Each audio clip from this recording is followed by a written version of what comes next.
Olá, hoje a gente vai mergulhar nos trechos de um livro que tem uma promessa forte no título.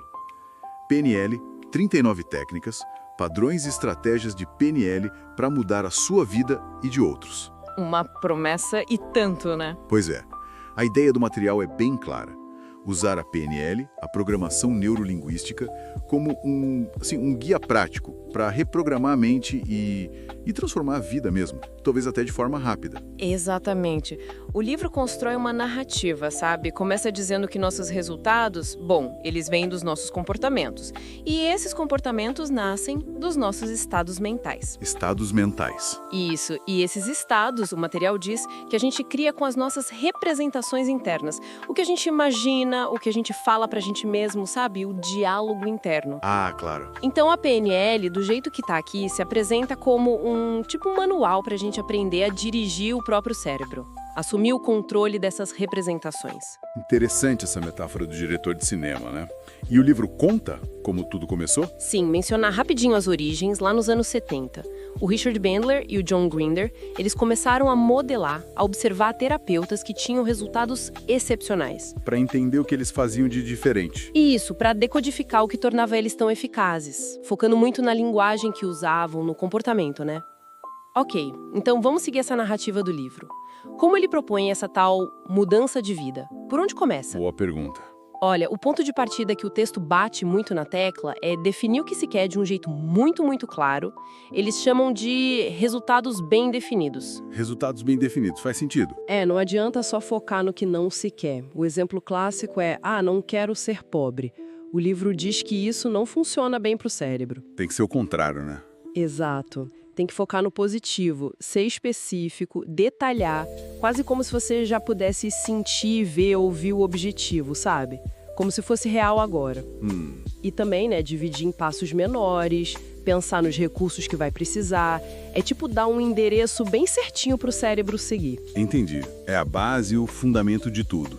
E depois dessa clareza, que ferramentas o livro traz para essa jornada? Eu já ouvi muito falar do Swish. Como ele entra aí? O Swish. Ele é apresentado como uma técnica para mudança rápida de comportamento ou pensamento automático indesejado. Rápida? Como assim? A descrição no livro é quase visual, assim.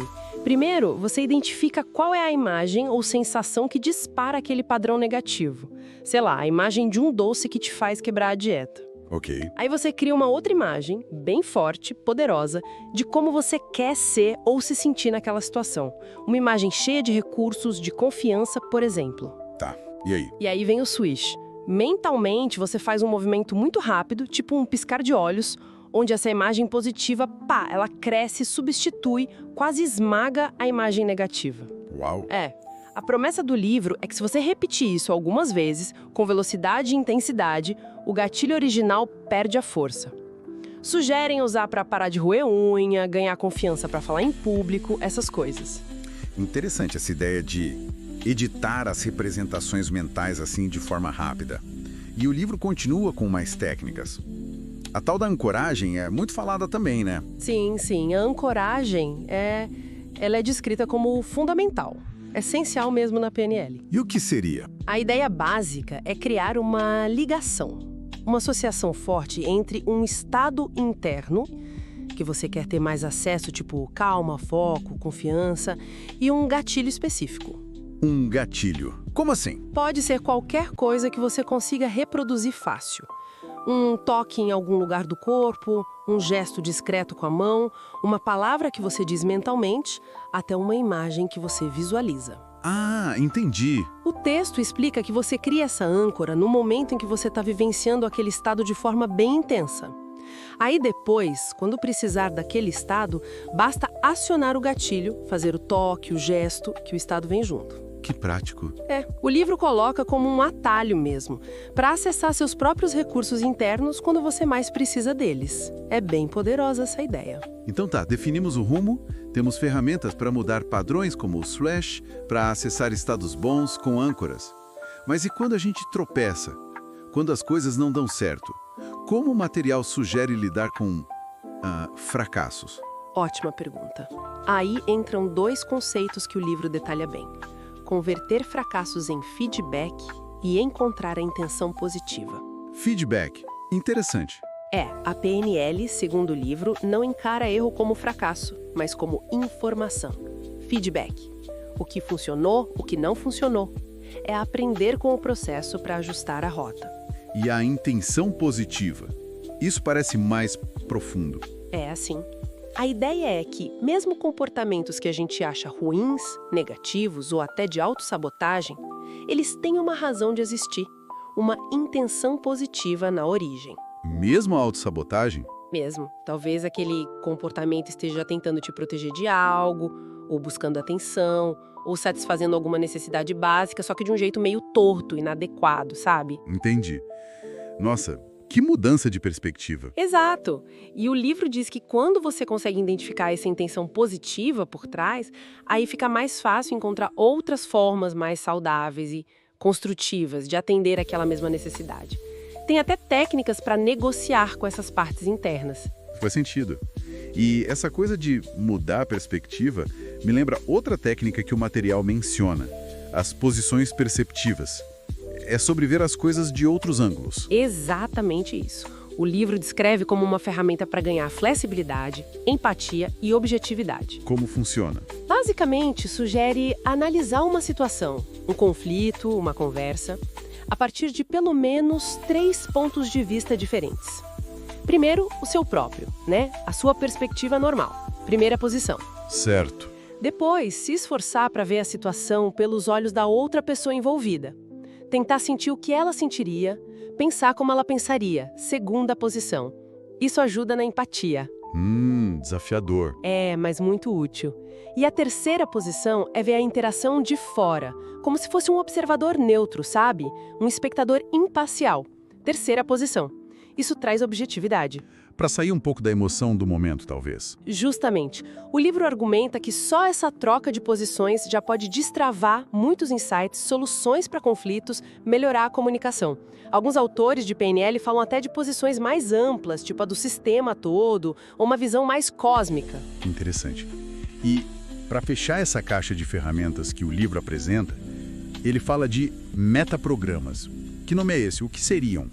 Metaprogramas são descritos como filtros. Filtros meio que inconscientes que a gente usa para processar informação, para tomar decisões, para interagir com o mundo. São tendências de pensamento e comportamento. Tendências, tipo... O texto dá vários exemplos. Tem gente que foca mais no quadro geral, na visão ampla das coisas. O livro chama de segmentar para cima. Outros preferem os detalhes, as minúcias, segmentar para baixo. Ah, sim. Conheço pessoas assim. Tem também quem busca mais as semelhanças entre as coisas e quem foca mais nas diferenças. Quem é motivado por se aproximar de um objetivo e quem é mais motivado por se afastar de um problema. Nossa, vários padrões. Vários. Tem otimista-pessimista, proativo-reativo. A ideia que o livro traz é que se a gente entende esses padrões, os nossos e os dos outros, a comunicação pode melhorar muito. E também a nossa capacidade de influenciar ou, pelo menos, de entender melhor porque as pessoas reagem de certas maneiras.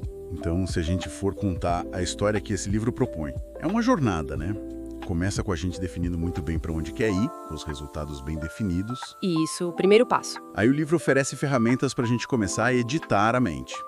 O switch, para mudar rápido um padrão que não serve mais. A ancoragem, para a gente ter acesso fácil aos nossos melhores estados. Exato. As ferramentas de ação e estado. Depois, ensina a lidar com os obstáculos no caminho, ressignificando o fracasso como feedback e buscando a intenção positiva até no que parece negativo. Uma mudança de mentalidade importante, né? E aí amplia a visão com as posições perceptivas, para a gente ganhar flexibilidade e empatia, e com os metaprogramas, para entender melhor como a gente e os outros filtramos o mundo. Perfeito. A narrativa do material é essa mesmo. A PNL como um conjunto de estratégias para você entender e direcionar seus processos mentais.